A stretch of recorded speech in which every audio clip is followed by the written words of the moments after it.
Okay, so I'm at the Namaste.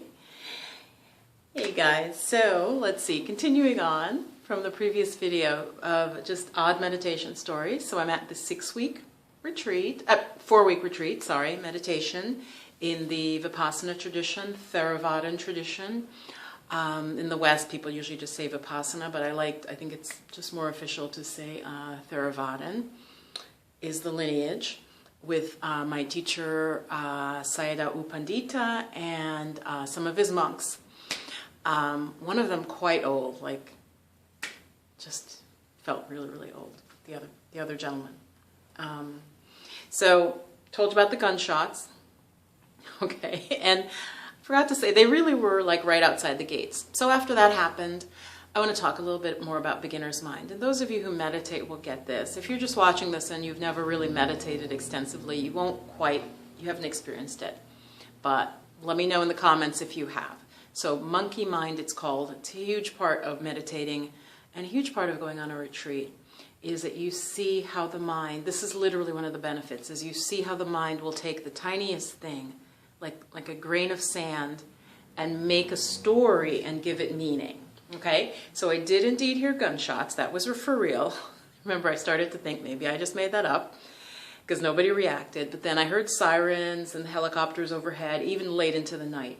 So I'm trying to sleep. I'm still hearing the helicopters like low, and it sounded like more than one, potentially. But it could have just been one. It was just circling around and around, clearly looking for someone. So, of course, I'm laying there in this sort of open retreat center being scared, so that's the monkey mind going. I was really, really wound up. Then some of the other thoughts, and I'll share, and, yeah, like if you're watching my channel, you're cool, and you'll sort of know, as I said, a little bit more about what I'm saying as well, and you'll be open to it. So my mind starts to go to, I literally am the only black person at the retreat, and I'm like, great, they're going to be looking for someone, and I'm like this little black dot, like I saw myself from above. I'm like the helicopter's looking down. I was just convinced that they were going to zoom in on me or like spotlight me or something. And this goes to, a lot of fears that people can have. Whatever your background, you might have a specific fear to that. But I really felt, that I stood out as the only person of African American, of African descent in that way, though many say, we're all came out of Africa, but you know what I mean. And so I just was like, oh my God, so this is just so weird. And then there was, stress and tension about the police and all of that. And I had literally done nothing. I'm just walking, meditating. But so I felt very, very vulnerable. So then that was the next thing. So the night, could not sleep well, and the whole 9 yards. Let's see. So the next thing that happened, not necessarily in order, is I had a wonderful roommate, very sweet, but again, we can't talk. Those of you who've taken meditation retreats, you know that. So they put you in a room with the person. I think we literally got to talk maybe 2 hours before the retreat officially started. So you have to arrange everything mentally. But picture it, you're in a small room, it's like a little dorm room, and you have to come and go, and you can't really speak to the person about anything, right? So one of the things that was causing us some friction was that, and this didn't happen right away, because I can't remember it exactly in order, but this was one of the things, is that it was actually rather cool, even though it was California, and I, being an East Coast person, was like, oh, California is always warm, right? So I think I didn't bring a blanket. I got a blanket from them, which was very kind. But she preferred the window open. And I understand that because I'm also very much into, I do shiatsu massage. It comes out of Asian culture. And so the idea is that fresh air is always better for you. And I understand that, but it was cold, you guys. So I think I would, whoever would come in first, so of course, I'd have the window closed. So then she'd come in, say she'd come in later, and I'm in the bed, and then I'd hear her open the window, and I would very quickly become cold. And I'm like, oh my God, I'm freezing, and I could feel the air blowing in, and she, of course, feels better open, and this just kind of went back and forth. And I think so sometimes I think it would usually be maybe I'd come in first. And so I would close, you know, if the window was open, I would just assume, oh, she left it open because it was the daytime, right? Not really understanding, especially initially, she wanted it open even at night. So I'd close it because I'm like, oh, it's cold. Let me close the window because I came in first. Oh my God. So this sort of went back and forth, but we couldn't really talk. And there was like tension because I'm like upset. Then I'm trying, because you're meditating, and this is a huge part of it. Again, those of you who know, is I'm just watching my mind and how I'm reacting. I'm not really saying anything, but I'm aware of the mental stories and the monkey mind, you know, giving meaning and so on. You know, then I started to think like, why is she doing this to me? Which again, that's the monkey mind. You start to feel like you're, you know, being targeted specifically, when in fact, only at the very end did when we did talk, you know, she was so sweet, and she's like, well, I was really sick. And it's funny, because she was sick, she wanted fresh air, but I was afraid of being sick, so I wanted it warm. So again, very interesting. And that's the type of thing that meditation will show you, and actually on a deep level help you understand. Like we're kind of thinking the same thing, but we're going in opposite ways to achieve them, right?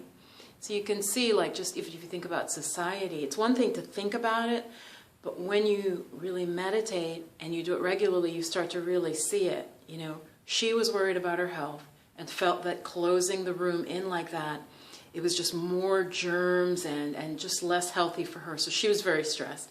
And I was equally stressed, feeling I'm getting cold. And I know for me, when I start to get very cold, it affects my immune system, and then I tend to get sick. So it's just fascinating. I only found that out at the end when we could talk, like the last day, you know, and like I think we both were like, well, why does the other person keep doing the opposite? Oh my God. So this was, again, one other little story from my experience, my 4-week experience meditating, the insight meditation tradition. And I will share, I'm trying to think of there was more. I'm trying to think how I should break it up. But I think, okay, I'll tell the other main story. And again, this is cultural differences, so it's fascinating. As I said, there were literally only 4 non-Asian people, I would say, at the retreat. And I should also say, it's very interesting. One woman left, and I'm convinced she left because literally the breakfast was Asian, everything was Asian. And she was a white female, and I was sitting at the table like on the second day with her, and she just really looked, again, I can't be 100% sure, but she didn't seem happy with the food she was eating, and I just really could feel that she wasn't happy, something was going on, and she actually left, because, you know, I disappeared after like, I want to say the 3rd day. Now for me, I love the food. You know, it was very rarely that I was like, it was something that was so, you know, typically Asian that I had not experienced it. And I'd be like, whoa, what is that? But for me, it was like exciting because I'm like, oh, Chinese food every night. Like, you know, I know that might sound silly, but it was just, for me, it was fun and interesting to try all the different flavors. But I could see this woman was a little bit like, oh gosh, this is going to be the food. And as I said, even for breakfast, there wasn't any eggs and bagels. It was, I don't even remember what it was we would have, but it was, I don't remember eggs. There might have been, but I don't think there was. So anyway, she left. But another thing that happened that was very interesting, and there was a woman next to me, and this took up the bulk of the story. As I said, I wrote this down because you had to read it in a flow. In this center, I was not used to that in the like European Western centers, they wouldn't demarcate the floor. But here they had put with tape, you had a little square, you guys, like, you know, maybe a foot out from your body around you, that was your square that you sat in, which I thought was nice. It's very orderly. I thought, okay. In a beautiful meditation hall. The Buddha was like this golden Buddha. It was just very beautiful. So, oh my God, how did there's more to it because it just got so crazy. I think I'm gonna have to think about how it played out because it was not as simple as I thought. I ended up needing to move from where I was, And in doing that, created a chain of events that was, it was just quite funny. I think I'm going to save that for the next video. But anyway, share your meditation experiences below, whether you've taken the 10-day at a Goenka center, or whether you've done other retreats, or if you've just done a weekend retreat. Or if you're thinking about doing a retreat and you have any questions, you know, a Buddhist type retreat, do ask, and I will check back and try to answer your questions. Namaste. Have a blessed day. Bye-bye.